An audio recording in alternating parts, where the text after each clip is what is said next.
hablan de esa acción. Y cuando nosotros estudiamos esa acción de reconocer y confesar nuestros pecados, para que nosotros podamos reconocer y confesar los pecados, necesitamos algo que se llama arrepentimiento, porque en el arrepentimiento está el reconocimiento y está la confesión de nuestros pecados. Entonces es importante que nosotros entendamos que el hecho de arrepentirnos incluye que nosotros reconozcamos nuestro pecado y nosotros lo confesemos a Dios. Y entonces cuando nosotros nos arrepentimos, la acción de parte de Dios para con nosotros es perdonar nuestro pecado. Ese es lo que sucede espiritualmente hablando. Y cuando nosotros hablamos de arrepentimiento y hablamos de confesión y de perdón, entonces cuando nosotros leemos la Biblia y leemos particularmente el pasaje de Judas, donde dice, se arrepintió y fue y devolvió las 30 piezas de plata, pero la acción ahí, yo no veo que Judas haya confesado, o no sé, porque la Biblia dice que él fue, aventó las piezas de plata y salió y se ahorcó. Y la cuestión aquí es lo siguiente: ¿qué pasa entonces con la enseñanza de la Biblia que dice que nos arrepintamos, confesemos y reconozcamos, confesemos y que Dios nos perdona? ¿Qué pasó entonces con Judas? Porque Judas, aquí la Biblia dice que él se arrepintió, pero dice que la Biblia terminó mal porque salió y se ahorcó. Entonces, ¿qué pasó con Judas? O él cometió un error, o la Biblia está mal, o qué está pasando con esto. Y déjeme decir, hermano, lo siguiente: la palabra arrepentimiento tiene una importancia central en la Biblia. ¿Okay? El arrepentimiento tiene una importancia central en la Biblia, y nosotros tenemos que tomarlo como tal, con la importancia que el arrepentimiento tiene.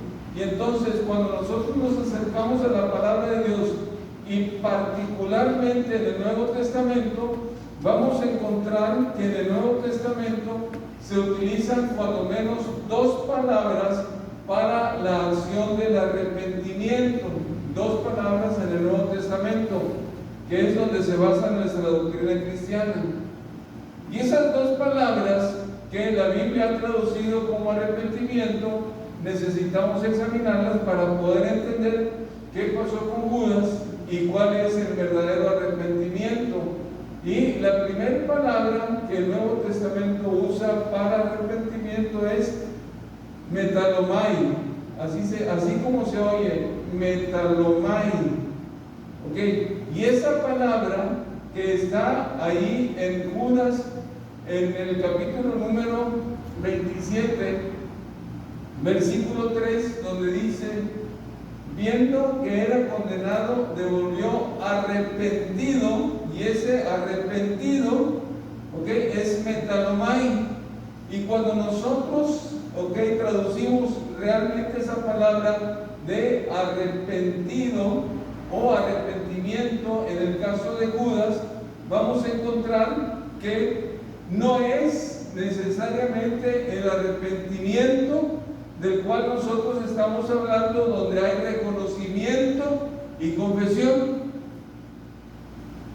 sino que la palabra metalomai significa simple y sencillamente remordimiento, y esto está en relación con la conciencia que nosotros tenemos, moral, que ha sido puesta por Dios en cada uno de nosotros. Entonces, metalomai quiere decir remordimiento, no necesariamente arrepentimiento. Y cuando nosotros nos acercamos a la palabra remordimiento, nos vamos a dar cuenta que la palabra remordimiento es una palabra compuesta. Tiene un prefijo, tiene un sufijo y déjenme decírselo. es re, el prefijo, miento, es el sufijo, es la terminación de la palabra, y lo que va en medio es mordere, mordere, que significa morder. La palabra remordimiento entonces significa la acción de estar mordiendo cuando menos 2 veces o más. Es lo que significa la palabra remordimiento. Y cuando nosotros aplicamos la palabra remordimiento a la conciencia humana que nosotros tenemos, eso quiere decir que el remordimiento es aquella acción de la conciencia humana que constantemente nos está recordando algún hecho. Y ese hecho tiene una característica en particular, porque esa característica que tiene es que nosotros hemos hecho algo malo, algo que no está bien hecho, o bien nosotros hemos omitido en hacer alguna cosa que debíamos hacer, que es correcta, y entonces la conciencia de nosotros nos está recordando constantemente aquel hecho o aquello que no hicimos, y que estuvo de alguna manera mal. Y no solamente es el hecho de estar recordando, o que nuestra conciencia moral nos lo esté recordando, sino que eso tiene una manifestación en nosotros, y esa manifestación definitivamente es un cuadro de angustia, un cuadro de inquietud, un cuadro de depresión, que si no resolvemos nosotros la situación, nos puede llevar a algo más grande. Y en este caso, nosotros vemos la historia de Judas, y entonces el remordimiento, que se manifiesta en nosotros con inquietud, angustia, etcétera, etcétera, crea un complejo de culpa, y ese complejo de culpa, si no es resuelto, entonces caminamos hasta la acción que tenemos aquí en Judas, que dice fue y se ahorcó. Ahora, si examinamos un poquito la vida de Judas, nos vamos a dar cuenta de lo siguiente, para poder entender el remordimiento.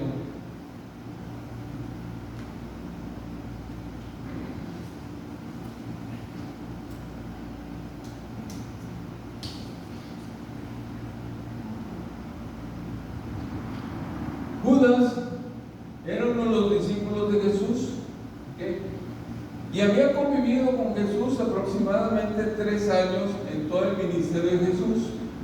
Si nosotros examinamos la personalidad de cada uno de los discípulos, vamos a encontrar, por ejemplo, un Pedro que es impulsivo, que es colérico, que no piensa las cosas. Vamos a encontrar a un Felipe, vamos a encontrar a un Natanael, que son gente que son discípulos pensantes, etcétera, etcétera. Y vamos a encontrar a Judas entre los discípulos de Jesús, que es alguien bien centrado psicológicamente hablando. Si a mí me preguntan cuál es de los discípulos el más centrado, yo creo que el más centrado era Judas, de tal manera que Judas llevaba la bolsa del dinero de aquel grupo, porque se supone que él, así con lo ordenado que era, con lo centrado que era, podía disponer de los dineros de una manera correcta. ¿Qué fue o qué era lo que Judas esperaba cuando siguió a Jesús? Realmente no lo sabemos, porque la Biblia no dice nada acerca de Judas o de las intenciones que él pretendía cuando siguió a Jesús. Es muy probable que Judas no tuviera las intenciones que tenían los otros discípulos, sino que Judas estaba esperando a través de Jesús que en algún momento Jesús se levantara contra el régimen y él pudiera sentarse como un gobernante de Israel y echar para atrás el dominio en aquel entonces de Roma. Y es muy probable que Judas tuviera esas intenciones y decir, bueno, yo Judas estoy siguiendo al maestro, porque en algún momento espero que él como maestro se levante, tumbe a las autoridades romanas y él se siente a gobernar lo que es aquí el Israel. Y cuando esto pase, entonces nosotros los seguidores vamos a tener un puesto en el gobierno de Jesús. ¿Okay? ¿Y qué pasa cuando Jesús está acercándose al final de su ministerio? Judas ve que realmente no pasa lo que él está pensando, ¿okay? O no sucede lo que él quiere, y entonces él toma de alguna manera coraje o frustración contra Jesús, y él, según las escrituras, ¿okay? Hace un convenio con los sacerdotes, con la gente importante de Israel para entregar a Jesús. Y esto es importante que nosotros lo entendamos. Nadie podía ser preso, ¿okay?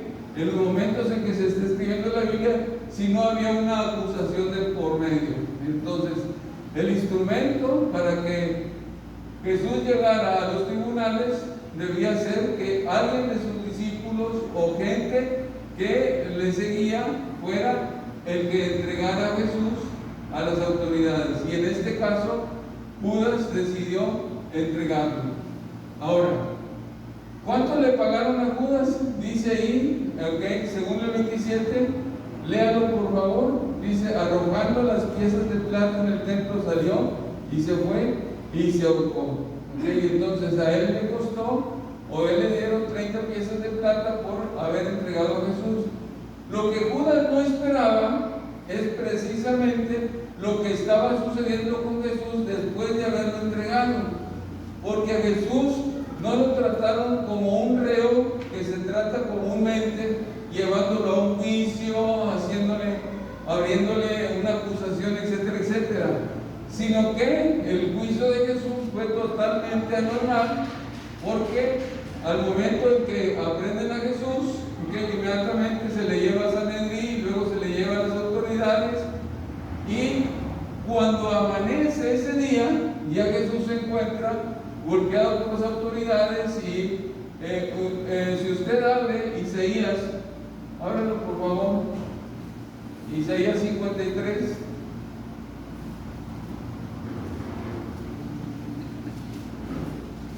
Isaías capítulo número 53. Dice así: ¿quién ha creído nuestro anuncio y sobre quién se ha manifestado el brazo de Jehová? Subirá cual renuevo delante de él y como raíz de tierra seca, no hay parecer en él ni hermosura, le veremos más inatractivo para que le deseemos. Despreciado y desechado entre los hombres, varón de dolores, experimentado en quebranto, y como que escondimos de él el rostro y fue menospreciado y no le estimamos. Dice la Biblia: ciertamente él llevó nuestras enfermedades, sufrió nuestros dolores, y nosotros le tuvimos por azotado, por herido de Dios y abatido. Y cuando nosotros vemos los primeros versículos de Isaías 53, nos vamos a dar cuenta la condición física que realmente tenía Jesús al momento en que estaba amaneciendo aquel viernes que fue crucificado, porque la Biblia dice: no hay parecer en él ni hermosura, como raíz de tierra seca. Esto quiere decir, ¿okay?, que físicamente Jesús estaba todo desfigurado. Mire, no puedo retratar totalmente un cuadro así porque me faltan palabras, pero ustedes saben que cada golpe que nosotros recibimos, y particularmente en la cara, porque es una zona muy vascularizada, y lo que es el cabello es una zona bastante vascularizada, entonces un golpe inmediatamente forma un hematoma. No se crean de las películas, hermano, donde los muchachos o los gentes se golpean y se dan en la cara y siempre mantienen el rostro igual. Eso no es cierto, es una grande mentira de las películas, que cuando a alguien le golpean el rostro no pasa nada y sigue manteniendo yo veo alguna película ahí de los japoneses que le pegan no sé cuántas veces en el rostro y el rostro sigue No es cierto, eso no es cierto. Porque lo cierto es lo que dice la palabra de Dios. ¿Qué pasa con Jesús cuando lo abofetean o cuando le dan de cachetadas? ¿Okay? Nosotros tenemos que entender que se hacen hematomas y hematomas grandes. ¿Okay? Cuando le ponen la corona de espinas a Jesús, ¿okay? Es un sangrerío bárbaro, porque la zona del cráneo es muy vascularizada, y entonces cualquier herida, por más pequeña que sea, tiende a sangrar muchísimo, y esto lo vemos en la actualidad. Si usted se hace un puntito, nomás con un puntito que se haga en el cráneo, esto sangra. Y entonces, el viernes cuando amanece Jesús y Judas lo ve y ve que realmente a Jesús no se le trata como aquel reo que debe ser tratado normalmente, donde se lleva un juicio, donde hay tiempo, donde vienen los testigos, etcétera, etcétera, y ve que realmente a Jesús es puesto en la autoridad romana, y la autoridad romana es cruel para el trato de los reos, ¿okay? Y ve cómo los sacerdotes y los escribas y los fariseos y toda la gente religiosa están presionando a Pilato para que crucifiquen a Jesús. Entonces esto ocasiona un impacto en la vida de Judas, y ese impacto que ocasiona en la vida de Judas es precisamente de lo que nosotros estamos hablando, de la acusación de la conciencia que Judas tiene, para que esa conciencia le diga: has hecho mal, entregaste a Jesús, no es como tú habías planeado, y entonces lo que tú has hecho, lo has hecho mal. Y entonces aquí tenemos, sí, la primera parte de lo que también viene en el arrepentimiento, porque en el arrepentimiento, junto con el remordimiento igual, ¿okay? El arrepentimiento empieza exactamente igual que el remordimiento, en el hecho de tener una conciencia de que algo se ha hecho mal. ¿Okay? Eso es en el arrepentimiento y en el remordimiento. Los dos, tanto el arrepentimiento como el remordimiento, tienen esta fase inicial, que es el reconocimiento de que algo se ha hecho mal. Ahora, si nosotros seguimos con Judas, ¿okay? Esa acusación de su conciencia lo hace obrar, ¿okay? Y lo hace obrar de una manera en que él quiera resolver la situación, y él acude a los principales sacerdotes y a los ancianos diciéndole: yo he entregado sangre inocente. Y hasta entonces Judas se está dando cuenta, porque su conciencia lo está acusando realmente de que él ha entregado a Jesús, y Jesús realmente es inocente, es una persona inocente. Y entonces aquí la conciencia de Judas es más cargada todavía de remordimiento cuando viene la respuesta de los principales sacerdotes, porque dicen que a nosotros nos has hecho un beneficio, un grande beneficio, porque tú has entregado a Jesús, y Jesús para nosotros es una piedra en el camino. Y entonces el hecho de que Judas haya entregado a Jesús ha sido un beneficio para el mundo religioso. Por eso dicen que a nosotros no nos importa eso, allá tú. Y cuando le dicen allá tú, es que se aumenta esa sensación o ese sentimiento de culpabilidad de Judas. Y entonces, al aumentarse este sentimiento de culpabilidad en Judas, se crea precisamente lo que nosotros estamos diciendo, un cuadro de ansiedad o un cuadro de depresión, no sé cómo llamarlo en este momento. Esto apenas los psicólogos, y termina suicidándose. Y entonces, el remordimiento es el sentimiento que nosotros tenemos, que se repite con cierta frecuencia, y que viene de nuestra conciencia, y esa conciencia es la conciencia moral que nosotros tenemos, ¿okay? Y que constantemente nos está repitiendo que algo hicimos mal, o que algo no hicimos que debíamos haber hecho, y que ocasiona en nosotros, ¿okay?, culpabilidad. Y esa culpabilidad es manifestada por cuadros de ansiedad, depresión, etcétera, etcétera. Y aquí, hasta aquí, se llama remordimiento. Y entonces, lo característico del remordimiento es que se reconoce, se sabe que se ha hecho mal, pero hasta ahí nada más. En el remordimiento no se avanza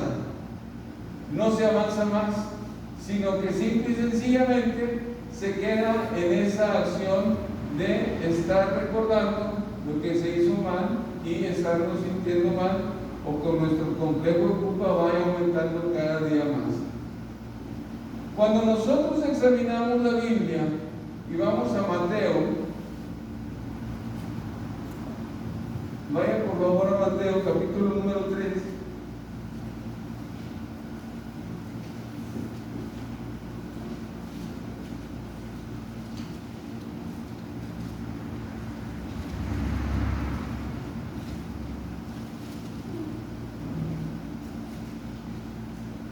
Y si nosotros vemos el versículo 1 y 2, dice lo siguiente: en aquellos días vino Juan el Bautista predicando en el desierto de Judea y diciendo: arrepentíos, porque el reino de los cielos se ha acercado. Y aquí encontramos nuevamente la palabra arrepentimiento. Y si nosotros vamos a Mateo capítulo número 4, versículo 17, esta predicación es de Jesús, donde dice: desde entonces comenzó Jesús a predicar y a decir: arrepentíos, dice, porque el reino de los cielos se ha acercado. Y aquí aparece en labios de Juan el Bautista el hecho del arrepentimiento, y aparece también en los labios de Jesús el hecho del arrepentimiento. Y si nosotros vamos a Hechos, vaya hasta Hechos, capítulo número 2, déjenme darles el versículo. Hechos capítulo número 2, dice así, versículo 37: al oír esto se compungieron de corazón y dijeron a Pedro y a otros y a los otros apóstoles: varones hermanos, ¿qué haremos? Pedro les dijo: arrepentíos y bautícense cada uno de vosotros en el nombre de Jesucristo, ¿ok? Dice, para perdón de pecados, y recibiréis el don del Espíritu Santo. Y aquí esta palabra que dice arrepentíos es exactamente la misma palabra que aparece allá en Mateo capítulo número 2, en los labios de Juan Bautista, que dice, habla del arrepentimiento, y en Mateo capítulo número 4, que también en labios de Jesús dice que habla del arrepentimiento. Y quiero decirles, esta palabra que usa Juan el Bautista, que usa Jesucristo y que usa los discípulos de Jesucristo cuando dice que deben de arrepentirse, es una palabra que es un tanto diferente a la palabra metanomai. ¿Ok? Metanomai quiere decir remordimiento, pero esta palabra de arrepentimiento de Juan, Jesús y Pedro es una palabra que es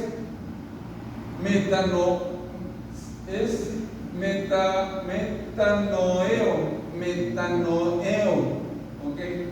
Y es diferente, el concepto es totalmente diferente de esta palabra. ¿Cómo se me inculta el griego? Nunca he sido bueno para los idiomas. Metanoeo, esta palabra que significa arrepentimiento. Y esta palabra, cuando nosotros la estudiamos en el Nuevo Testamento, vamos a encontrar que es una palabra que significa arrepentimiento y que está relacionada esta palabra con tres acciones en el ser humano. para el arrepentimiento, ¿okay? Y estas tres acciones que está relacionada el metanoeo, la primera es, ¿okay?, la siguiente acción.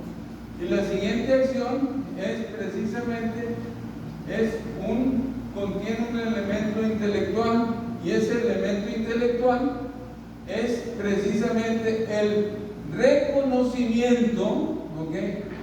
Es el reconocimiento, el entendimiento de las cosas que nosotros hemos hecho equivocadamente o hemos hecho mal, ¿okay? Es el reconocimiento y el entendimiento de nuestro pecado, ¿okay? Por eso David decía: contra ti sobre el pecado, reconozco mis rebeliones, mi pecado está siempre delante de mí. Y entonces el arrepentimiento inicia precisamente con el reconocimiento y el entendimiento que nosotros hemos pecado delante de Dios. Y este reconocimiento y entendimiento quiere decir, ¿okay?, que nosotros hemos transgredido la ley de Dios. Salmo número 32. Salmo 32.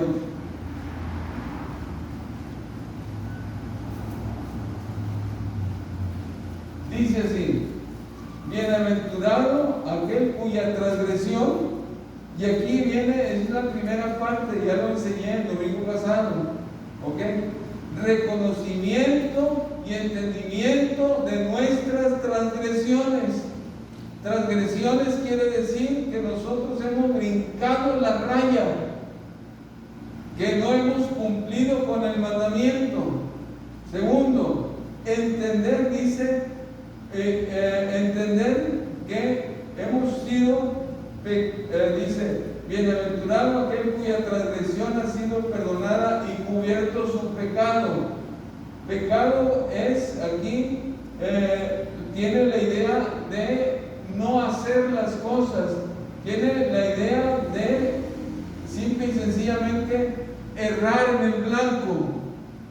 Eso es lo que significa la palabra ahí. Ha sido perdonado su pecado. Pecado significa errar en el blanco, y es cuando no hacemos las cosas que tenemos que hacer. Y entonces el arrepentimiento implica el entendimiento de lo que hemos hecho mal, pero también implica el entendimiento y el comprender de lo que no hemos hecho y que Dios dice que nosotros tenemos que hacer. O sea, no nomás el hecho del pecado, no nomás es transgredir la ley. Pecado también es el no hacer las cosas que Dios nos manda que hagamos. Y también dice el Salmo número 32, dice lo siguiente: bienaventurado el hombre a quien Jehová no culpa de iniquidad.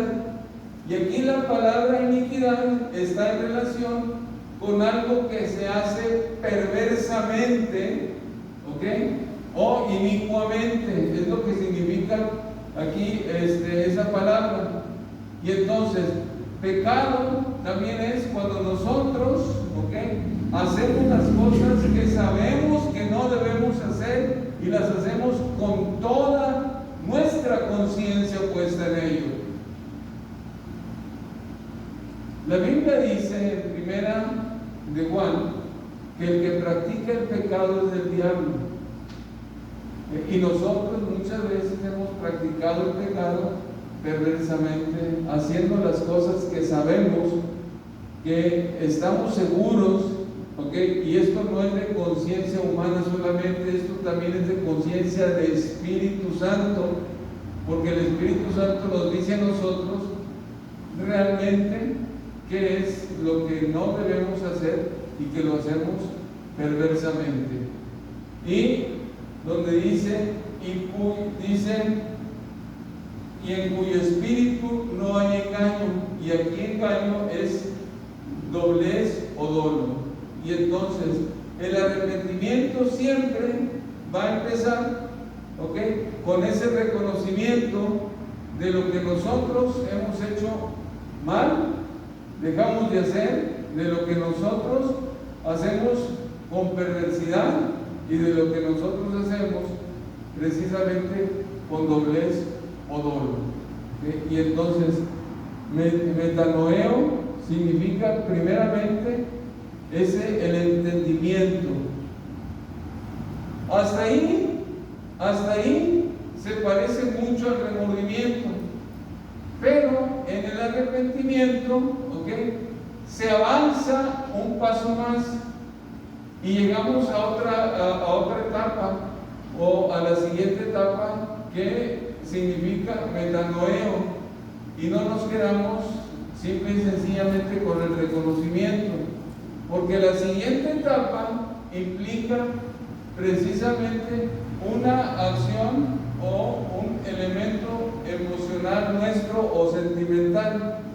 Y esto, quiere decir que nosotros, al entender y reconocer nuestro pecado, sentimos un dolor, y sentimos tristeza porque hemos pecado delante de Dios.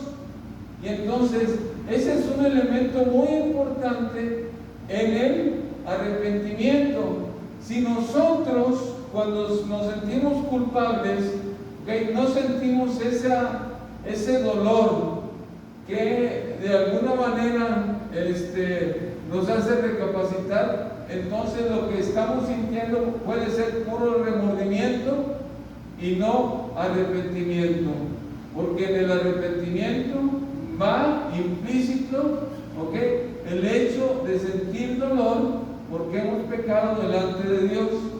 Por eso Pablo decía a los corintios: ustedes fueron contristados.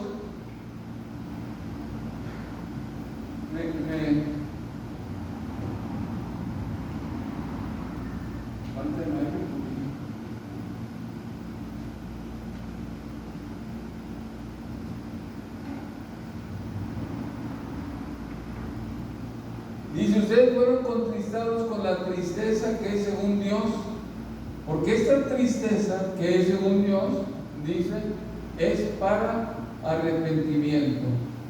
Y entonces es importante que nosotros entendamos que en el arrepentimiento, el hecho de que nosotros sintamos tristeza delante de Dios es un paso, o es algo bueno, porque eso quiere decir que realmente estamos caminando en el arrepentimiento. El Salmo número 52, vamos ahí por favor. Salmo 51. Es un salmo que ustedes lean en la casa, porque es un salmo escrito cuando vino el profeta Natán, le cuenta la historia de aquella persona que tenía muchas ovejas y aquello que nomás tenía una, y ustedes ya saben la historia, no tengo que contársela.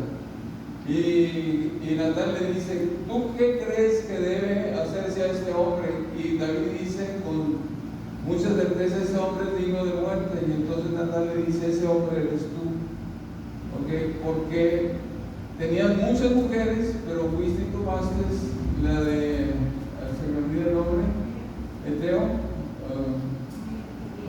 no, se me escapa el nombre, Urías Eteo. Y dice, y lo llevaste a la muerte, tratas de resolver las cosas.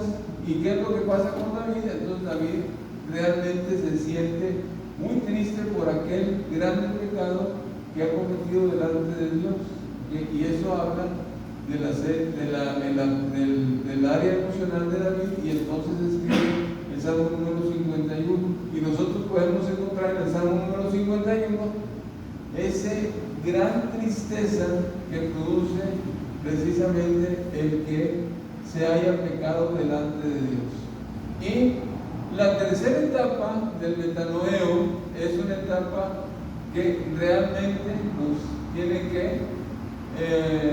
interesar mucho a nosotros, porque esa etapa está en relación con nuestra voluntad, y aquí es precisamente donde se define el arrepentimiento, porque esta etapa es un proceso de voluntad donde nosotros, después de haber entendido lo que hicimos, después de haberlo comprendido, ¿ok?, después de sentir esa tristeza profunda de estar pecando contra Dios, tomamos una decisión importante.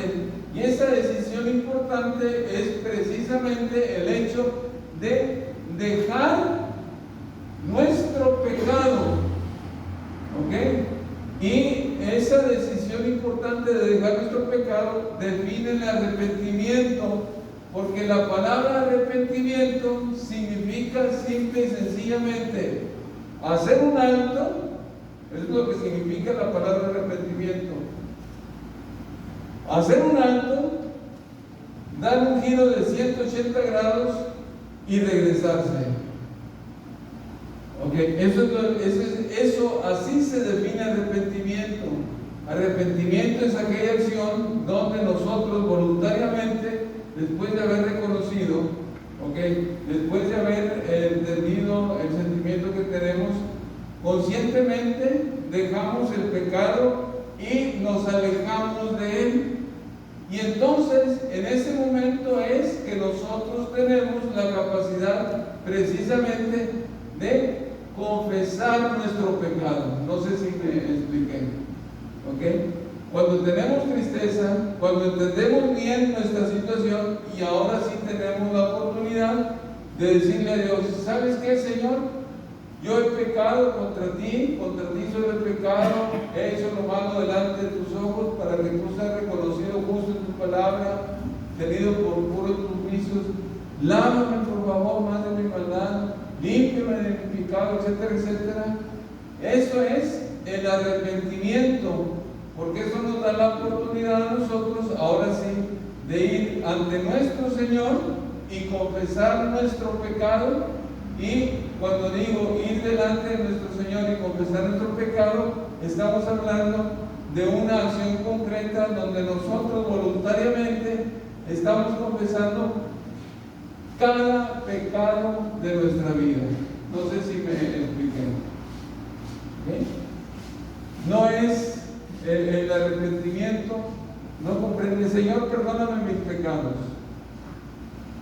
Si bien es cierto que sí lo podemos decir, cuando nosotros hemos pecado y tenemos esa sensación de haber pecado contra Dios, haber hecho algo malo contra Dios, necesitamos ir a Dios y decirle: Señor, perdóname por esto.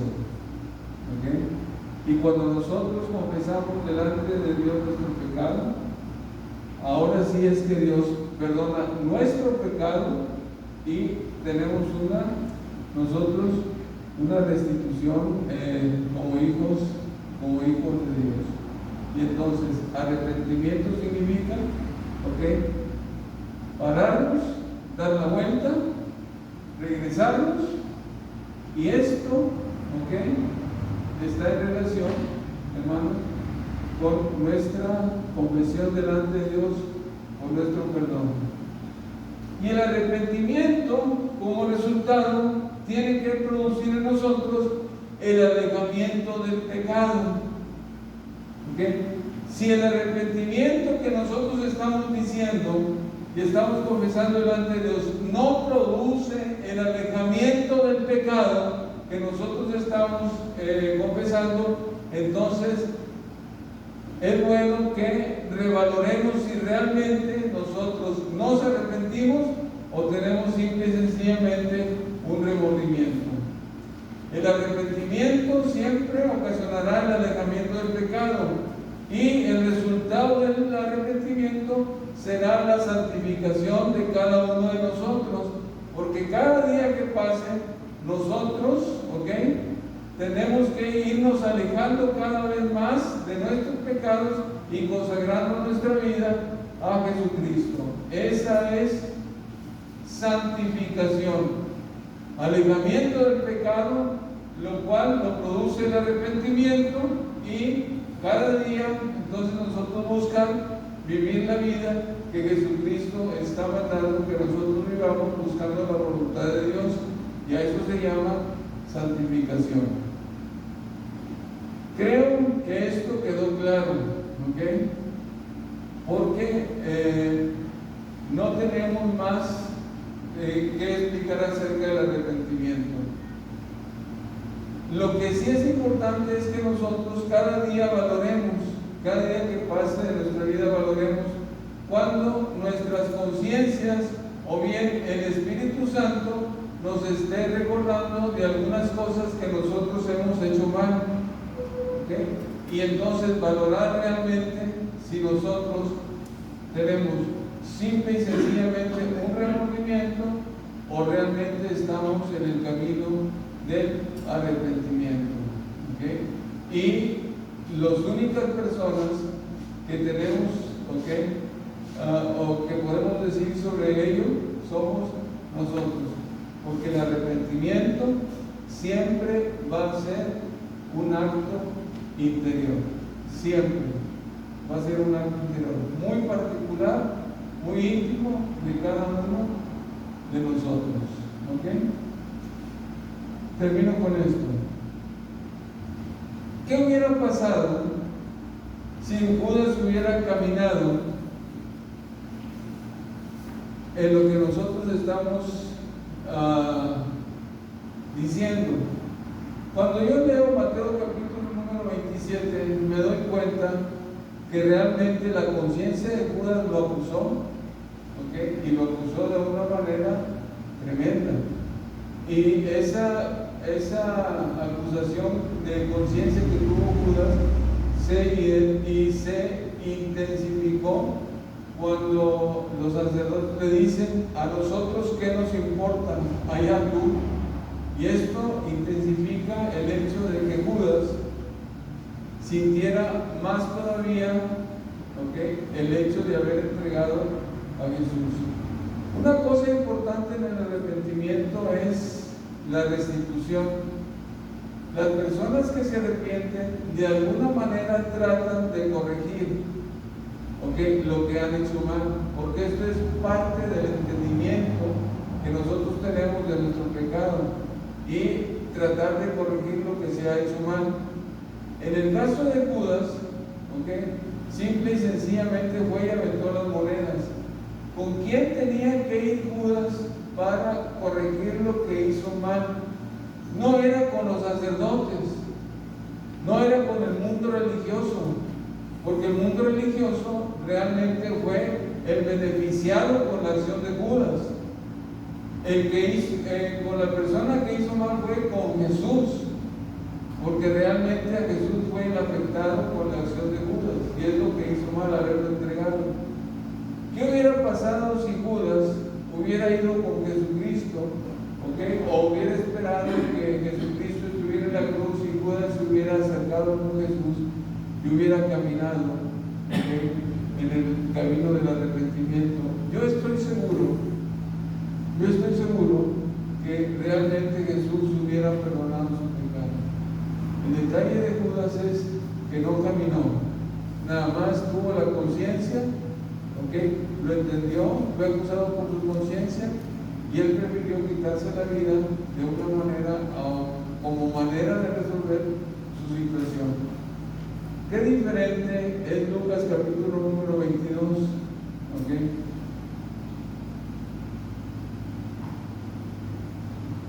Lucas capítulo número 22,